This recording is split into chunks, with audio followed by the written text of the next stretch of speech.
Hey Virgo, happy Tuesday. I hope you guys are doing amazing. Thank you guys so much for all your support, everything that you guys do for me that I always can come back and return and do for you. Your likes, your comments, your subscribes, your patience, your appreciation, your ability to be vulnerable, open, and have your energy be exchanged with me so that I can see what I need to clearly.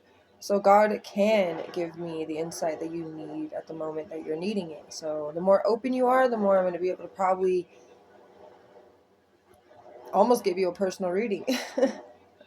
That's probably why I just do YouTube videos. I do personal readings, but I don't force it on people. I don't advertise it. If you want it, you'll know it, you'll see it, you'll want it. You know what I'm saying? Like if you want one, you'll come to me. Like I don't think I have to force or pressure anybody to do that. So I don't do that. I see enough ads, and ads bug me. So anyways, you got ordinariness out here and morality on the bottom. And I'm gonna tell you, you guys are very modest, and that's really a good thing. Some of you could really just want to like have a whole land to yourself and just do whatever you want on that land. And lots of you, it's leaning more towards maybe having a pond, having your own whatever, your dogs, you got your cats, maybe you're an animal lover, maybe you just have your family, you just want a nice plot of land so that you can have family celebrations, parties. I don't know, maybe you want your kids to get married at that spot, whatever. Some of you want an actual like farm like situation or whatever it may be, but you kind of want to get away. Maybe you guys are into solar, like the solar panels and stuff like that, so that you can get your own free solar electric. But you guys have that ordinary like energy.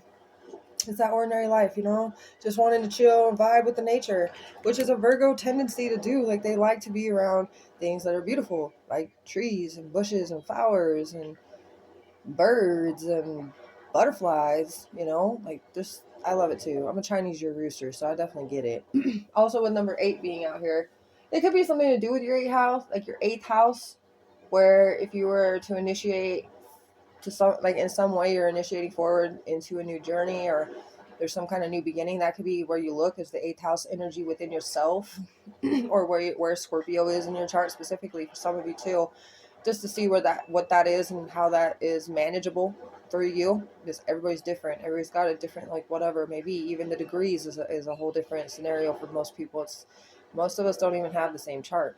I think it's really almost rare unless they're born exactly on the same time, and that's even if they're born in the same um like if they are born on the same, we all have different time. Like we have the Pacific time, we have the mountain time, we have the Eastern time. Like we don't even have the normal time. Like it's not, it's day over here when it's night over on the other world, or maybe you guys are on the other side of the world, whatever it may be, right? So it's always different. So even with that being the case, it kind of really makes it kind of messed up, right? So you wouldn't really actually know or find somebody that really has exactly the same chart. Like most people don't. So everybody's unique.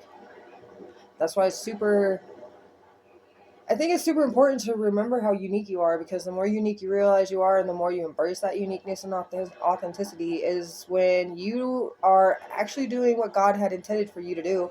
Because He created an experiment. He created all of us as experiments.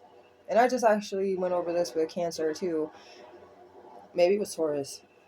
I don't know which one it was anymore. But either way, if you're an experiment, you got to play out as the experiment that you are. You can't be trying to like follow somebody else's experiment, because that's not the way it's going to go. So God wants to see how you'll make decisions, not what you'll decide to do.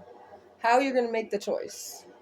So how you're going to weigh the options, how you're going to allow yourself to have certain emotions and tensions, like how you went about like the process of thought with it, everything like that is what He's looking at. And then that's how He also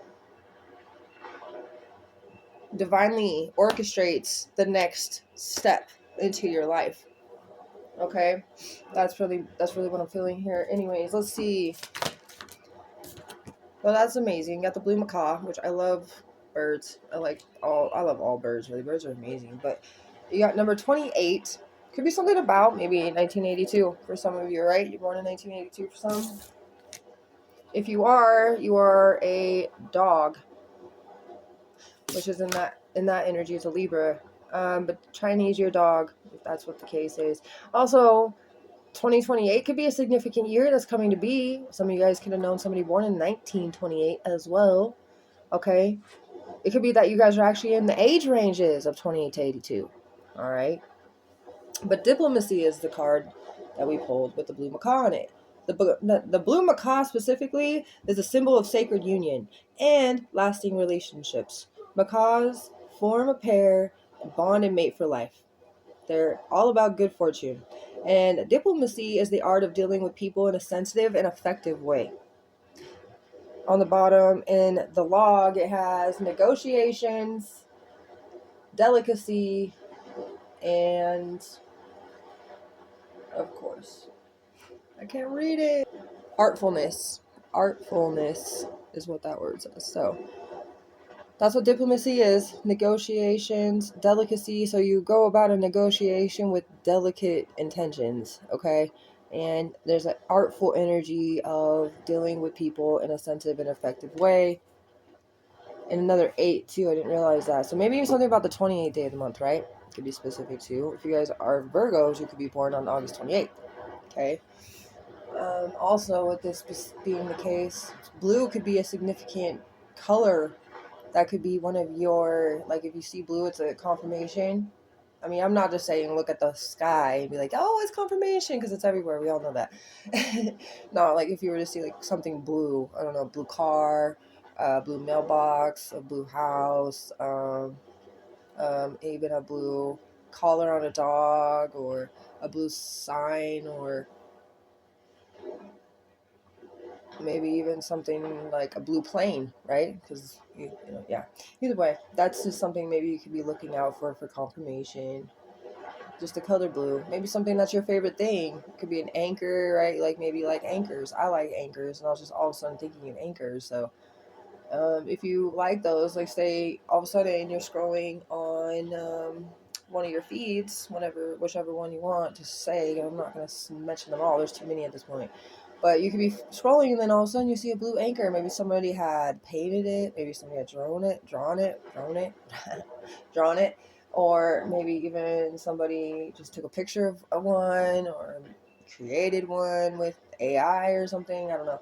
But either way, this like confirmation for things, you know, for the things that are really important to you.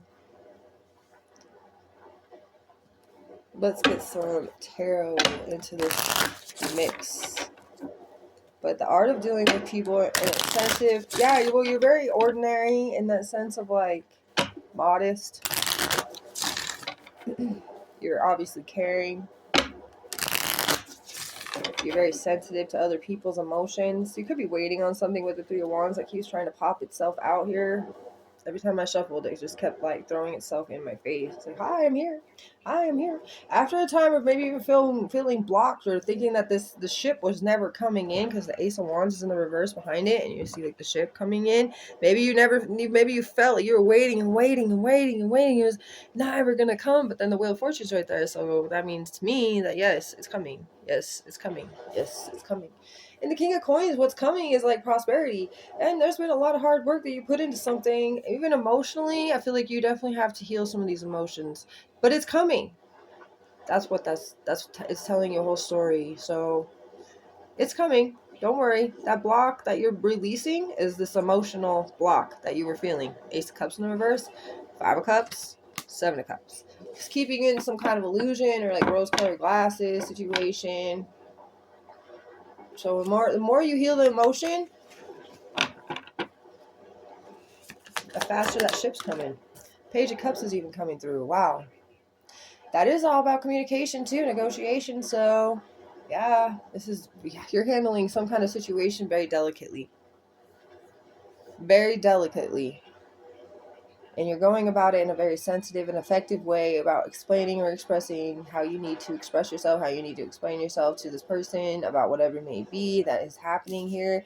Oh, for some of you, it could be that you finally are kind of maybe had enough or had it up to here, whatever you want to say, with somebody not wanting to do things. Maybe it's children. Because Page of Cups is children too. You can be wanting to talk to your children in a sensitive and effective way so that you don't maybe you've been traumatized by your own parents getting mad at you, yelling at you, making you feel belittled, making you feel like you weren't enough in that situation when you were a kid, you know what I'm saying? But like maybe you raise your children differently, whatever it may be. And you're just going about it and trying to make it get on a certain level with them to make them understand something, right? Because it could be that maybe they're not helping you out with certain things around the house. Yes, they're home from school because it's summer, right? For some of you it could be different. It could be like year-round school, or like the track school. But you know, say like they don't want to help you do the dishes, or they don't want to bring their dishes from their room, or maybe they just don't want to pick up their shoes, or they just want to leave the backyard a complete disaster after they, you know, had a whole fun day. Maybe they were popping water balloons out there and now there's water balloons all over the place. Or, you know, there's so many different things that kids do that, you know, sometimes they just don't want to do anything to help or pick it up. They love to make the mess, but they don't like to pick it up very much. And if you got kids that actually pick up your mess, great, that's cool, and I'm glad for you. You know, everybody's got to have to deal with their own little things, and the way that they got to deal with it is all divinely orchestrated for us to learn what we got to learn so that we can improve and expand, and as well as evolve. So good for everybody that's got their own little situations and however they deal with it. But this is something like I'm feeling like it's a very vulnerable kind of position. Like you feel like you want to get a little bit, you're frustrated with the situation, and you're not really frustrated at them because you understand it. You know, like you're like, I get it. I was a kid. I did the same thing. I mean, you probably were like, I'm so sorry if I ever, you know, made somebody else had to pick up a mess that I didn't pick up because I wasn't, you know, thinking about it at the time. Or I'm sorry that if you know, ever left a dish or something somewhere in a different room, and like, you know, I ended up having to leave really quick and I totally forgot about it. I'm sorry if I left a piece of garbage, or if I left, you know, you start to really like go in and reflect with yourself and really apologize for like things that maybe you didn't realize that you did. And that's real healing too, by the way. That is like high priest energy right there when you start to do stuff like that. And I do feel like whatever this is, you just want to handle it very well. You want to go about it in a loving, ordinary, with morals, but you also want to teach moral, right? You want to teach them also to be modest. You also want to teach them common sense. You also want to teach them, you know, certain things actually matter, which is true. Now, there are things that truly matter, and those things that you're trying to teach right there do matter. Important. They're very important. And of course, like this world in this day seems like other things are so much important, but that's not true. So what you're trying to do is actually really good. I got the chills, so I side with you. I believe in you. I know you can have a conversation with whatever it may be, even if it's not children, if it's something else, a boss, it could be a coworker, it could be somebody you hired, it could be, you know what I'm saying, like they're not doing something, they're not fulfilling the task to the full extent, whatever it may be. You don't want to get mad, you don't want to get angry, you don't want to come across as like a brittle or cutthroat individual. You want to have passion in there because this is a part of who you are, right? So whatever this is, you just want, even if it's a relationship, a conversation with your partner, you're like, I don't want to like make them feel like I'm blaming them. I don't want to make them feel, you know, like you're caring enough to realign your own feelings to find the outlet that's going to be the perfect outlet, and that you're still going to be able to feel fulfilled, and that the person's going to get the message across to them, and they're going to be able to process that, which is really effective. That's what that means by effective. So I like this for you, but let's get a little more, right? Let's get a little more. What is this about?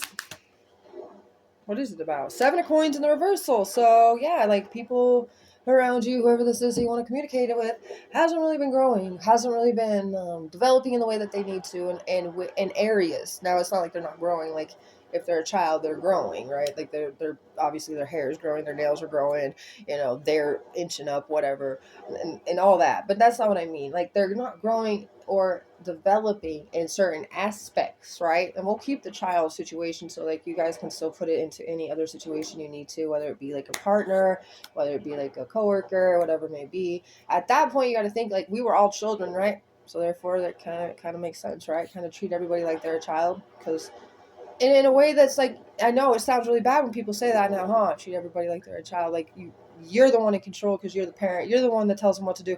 You know, that's not what I mean by that, because that's not how I see life. But like treating them like a child, like they deserve respect, they deserve to have feelings. We do as adults, why can't they, right? There's nothing wrong with that. And the more that they learn about their own emotions, the more they're going to be able to regulate their own emotions when they're adults. So not shutting them down, not making them feel a certain way where they shut down and they don't want to listen to you anymore, because that happens. Boom, that's exactly what this is. Seven of coins in the reverse is a sense of stagnancy, or a sense of slow movement, or a sense of like delay. Okay.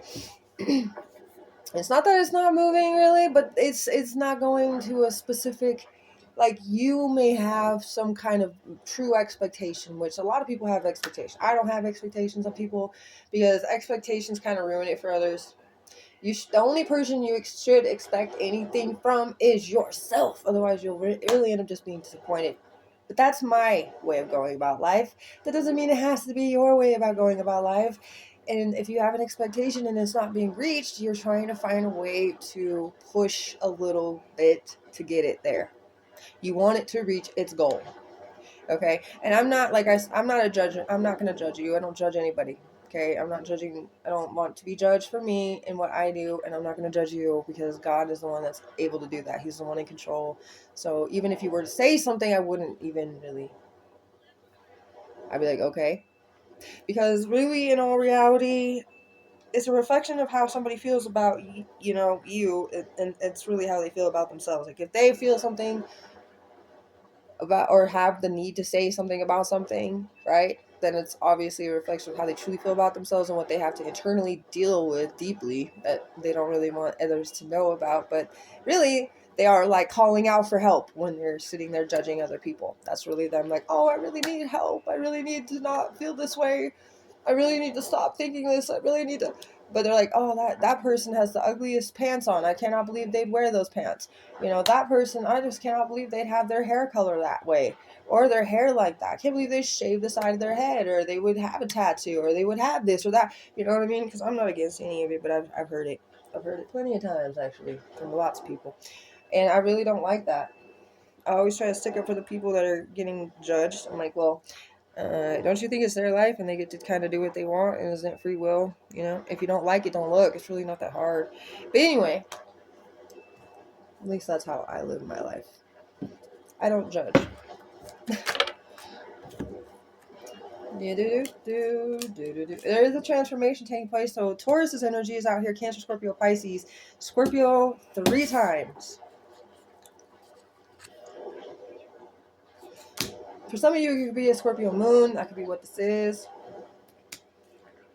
This person that you're talking to could be a Scorpio moon, right? It could be a Taurus moon too. Maybe you're the Taurus moon. It could be opposite sign moon signs. But guess what? Usually that's what actually works the best. I'm not gonna lie. Especially if you want to challenge each other to heal. Mm-hmm. So with the 5 of Cups, I'm feeling this is like, you kind of feel like a lost hope, lost cause kind of feeling. I don't know what to do. Like I'm sitting here weeping to God about how to go about the situation because I want to see improvement. I want to, obviously because you care. Obviously you care. That's fine. There's nothing wrong with caring. Like really, there's nothing wrong with it. And the way that you care is totally healthy and totally fine. And 7 of Cups, there's just so many options that are coming your way, and that's what's going to be the transformation right there. The 7 of Cups bringing in opportunities and possibilities that are multiple choices for you to figure it out together. And death is all about death and a rebirth. Something that is going to turn that light bulb on in this person's head with what you have to say and how you go about it. And it's just because of how, what I'm seeing is like when you have to do like a pre-written thing before you, so you turn in your pre-write before you give it to the teacher. Your teacher will correct it for you, give it back to you, and then you'll rewrite or you'll type it out finally, and then you'll give her that part. It's kind of like that, but you're kind of going over your own draft. You see what I'm saying? Like you are drafting something up, and now you're going over your own drafts. How can I make this? So you write down everything you want to say, but then you're like, how do I make this into something that they can also openly, without shutting me down, understand at a level that they would get it? And how well do I know this individual to really interpret that in there? That's exactly what this is. So whatever it is, I believe in you. You got this. You're a good person. You're, not just a good person. People are people. You're a wonderful soul because you care this much. Only souls that are really deeply felt and actually are shining through are the ones that actually have true compassion and empathy for how other people feel about things. and you want to see somebody learn something that they need to learn, and you know it's important for them to learn, and there's nothing wrong with that, like I said.